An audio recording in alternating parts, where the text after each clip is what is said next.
Se da una parte sono emerse delle criticità che secondo l'Avis regionale devono trovare al più presto una soluzione, dall'altra è saltato all'occhio un aspetto positivo. All'Assemblea Veneta hanno partecipato molti giovani. Perché hai scelto di entrare in Avis?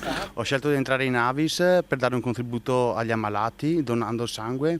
È un esempio che ho avuto anche in famiglia perché papà anche lui è visino da quando ha 18 anni e io a mia volta insomma sono diventata donatrice.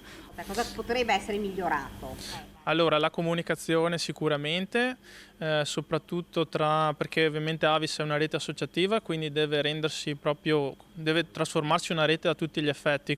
Io l'Avis la vedo ancora un po', passatemi il termine, un pochino anzianotta, nel senso che ci dovrebbero essere delle cose da modernizzare, da aggiornare, dei processi da rendere un po' più digitali, un po' più scorrevoli.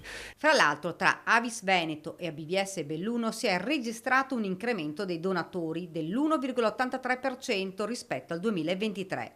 I nuovi donatori e donatrici sono 11.083. Sono loro che ogni giorno spiegano dall'associazione a rendere possibile un gran numero di interventi chirurgici e cure nei vari ospedali.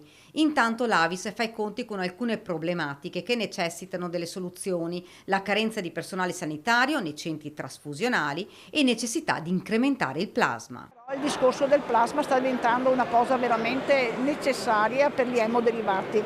In questo momento siamo autosufficienti a livello nazionale per il 60-65% siamo insufficienti, e dover reperire il plasma e gli emoderivati da altre nazioni sta diventando oltremodo una cosa non buona.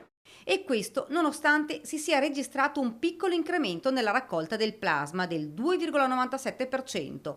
In lieve calo invece la raccolta di Avis di sangue intero, passato da 176.266 unità nel 2023 a 174.531 nel 2024.